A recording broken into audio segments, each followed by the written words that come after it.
This one's for the metatarsals. We're relaxing the toes on the floor until it's time to point, yes? And then we just speed it up, thinking about the calf, the middle of the legs rotating forward each time. And we have toes, toes, toes, toes. Quick, quick, quick, quick, run to the side. Toes, toes, toes, toes. Quick, quick, quick, quick, carry to the back. We have toes, toes. Beautiful, on des dans, toes. Quick, quick, quick, quick, carry to the side, on des dans, inwards, inwards, and toes, toes, toes, toes, finish. Don't let those dogs out too fast, right? One, it's like a competition with your musicality. How long can I stay in this fifth before I simply have to? And then it's about the in and the in, not the out and the out. So it's like you're gathering, gather, gather, like assemblée, yes? So when she's going out, fondue, for the rond de jambe side, you don't want to do actually a total full circle. You want it to be almost like the shape of a capital letter D. So it's going to, when it goes en dehors, it goes straight in and then forward a little bit. Yes, straight in and then forward a little bit. And when you reverse it, it goes forward and then just straight out. Forward and then just straight out. Yes, yes. We actually flick the foot to the opposite side. Work with me. Flick the foot to the opposite side so we can have the traction, so we don't have to put in so much force. If we have the foot going, flick this, that's it. Jasmine, you felt that? It kind of sets you up a little bit. So you push from the front foot, that's it, there we are. Nobody talks about it. These are small little details that no one talks about. So Nadina, one thing to think about when we're going to our arabesque, we want to do our arabesque not with our chest. The chest moves because the leg is going up. So think that we're actually doing it with our pelvic floor, right? We want to do it with the arabesque with this, not with that. So as Libra is demonstrating in the arabesque, she's coming here, keeps the hips going forward so she keeps it back up. Yes. So think there's a connection. Go to arabesque one more time. Think that there's a connection from the foot to the opposite shoulder, not the foot to the same shoulder.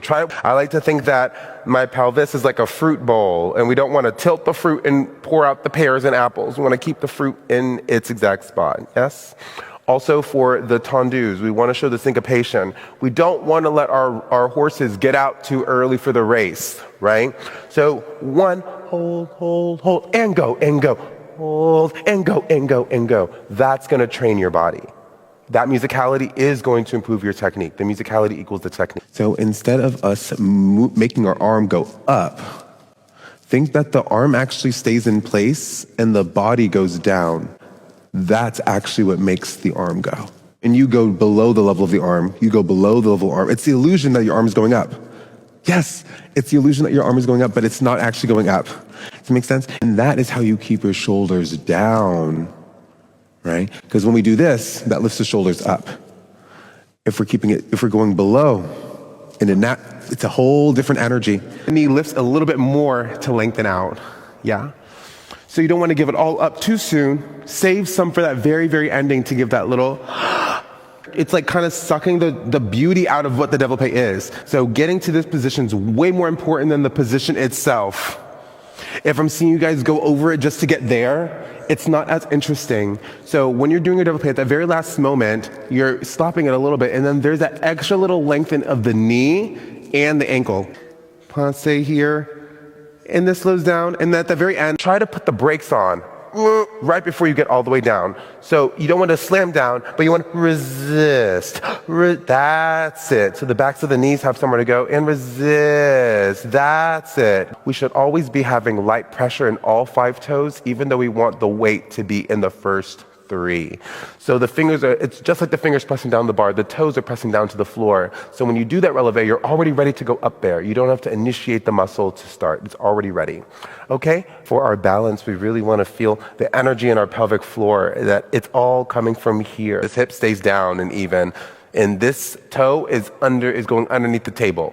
Yeah? You're creating this table with your hips, and the toe meets the table. So the table does not shift. Let's see, Sasha.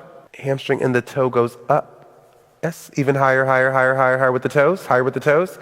Yes. And I think you could bring the toe across just a little bit more when you lift it higher. Yes. Yes. So then you're really using the hamstring. When you run a jambe here, and from here, the tendu, nothing else moves. You actually just lower the ball, the foot, and the heel. That's the fourth that you're stuck with.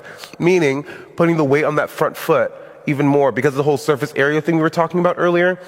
the less surface area you have to cover, the easier it'll be for you to do your pirouette. So it's here with the straight back leg, it's way over. You should be able to lift that back foot up easily.